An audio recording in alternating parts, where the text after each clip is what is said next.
Welcome to CoPilot411. Today we're going to be talking about the Vivitar SkyHawk, which is their newest one. It came out this month in 2025, and there's been some predecessors to this particular drone. We have the older SkyHawk that was put out right good while ago.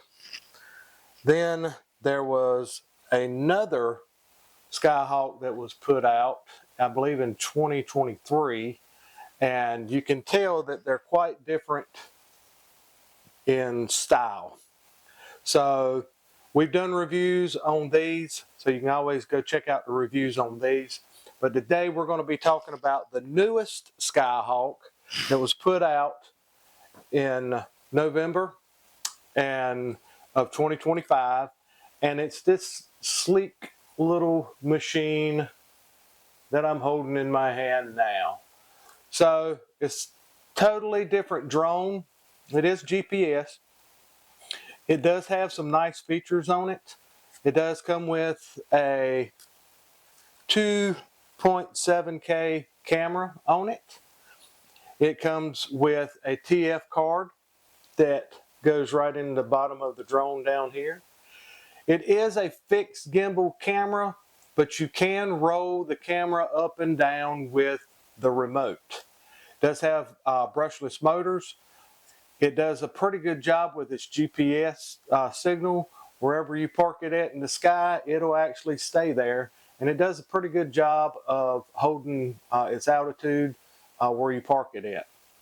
Now, the flight characteristics of the drone, it's pretty nimble. It's got 2 speeds on it. I always fly in the faster speed just because it's a whole lot more nimble on it. Videos we'll show shortly will be in speed 2, which all the video is. It's got a power button here on the top. It does have an optical flow sensor on the bottom, a small camera here on the bottom. So when you're if you're flying indoors, it'll actually hold your altitude with the camera on the bottom. When we're outside, I always use GPS. So now, this drone, the flight characteristics is pretty good. They're better to me than the previous models, even though the previous models were not horrible. I think this one's got an edge on it just a little bit. Now, another big difference with this drone is going to be the controller. It's a nice controller. It has push-in, these little knobs here actually push in, and there's no storage for it on the controller, but when you do put it in the case, you don't have to take them off. It'll actually fit in the case with the control handles on it. Now, it does come with a 4.3-inch screen that is pretty nice, and it's about the same brightness as your phone would be. There is no app for this particular drone. This particular drone, everything's self-contained in the remote. When you go out and you set this up, you'll cut on your drone, you'll cut on your controller, and it'll automatically sync. And it's not a touch screen, but it does have some controls here on each side of the screen that'll let you go through and actually look at folders and change a few things, format your SD card and everything that's on the drone. There is no TF card slot on the controller itself. The TF card is in the drone. It does charge. This particular remote charges from the side with a USB-C charging cable. You can actually see it's already connected now. I do have footage from the camera going to the remote. You flip up, and the antennas, you can fold them down or you can spin them and fold them up.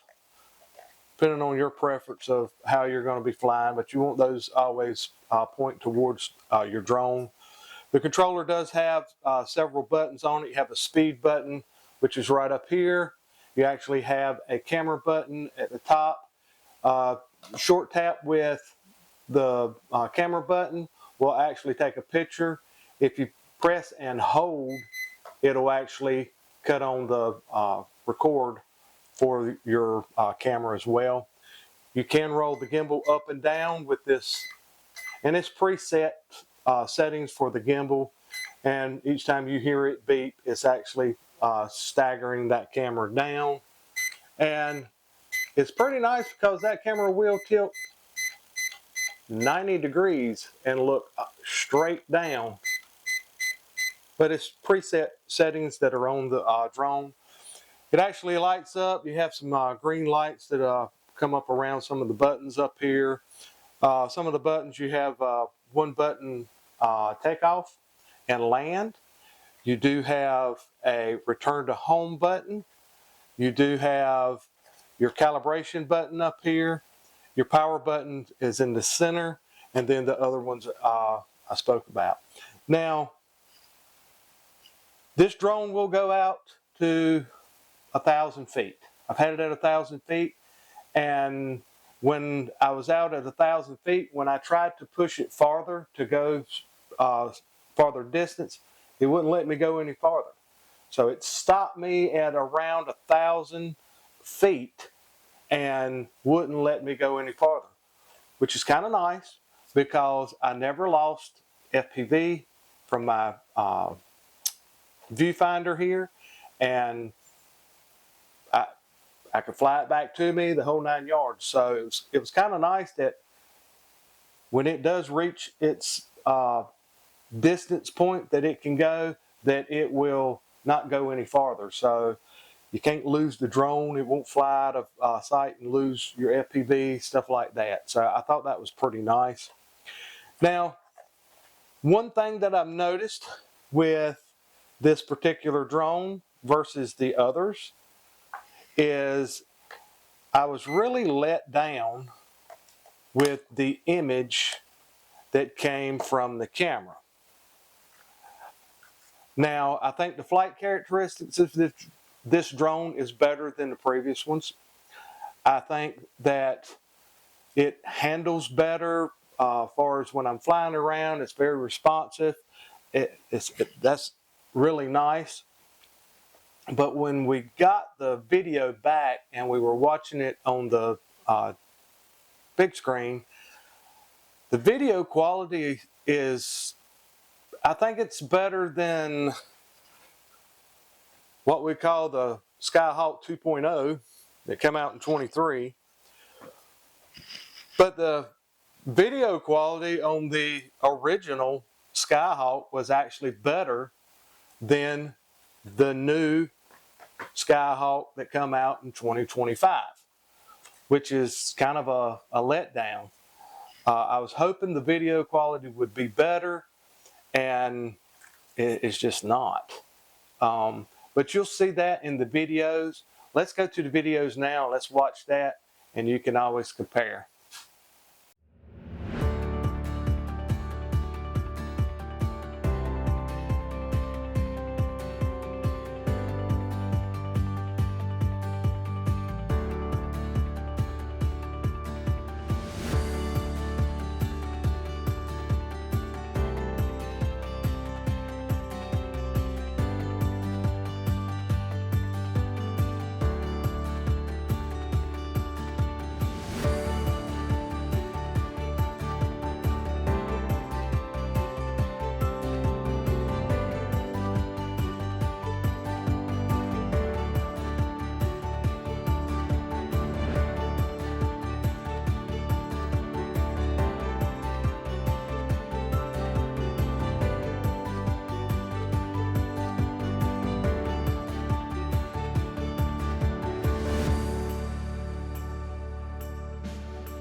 welcome back.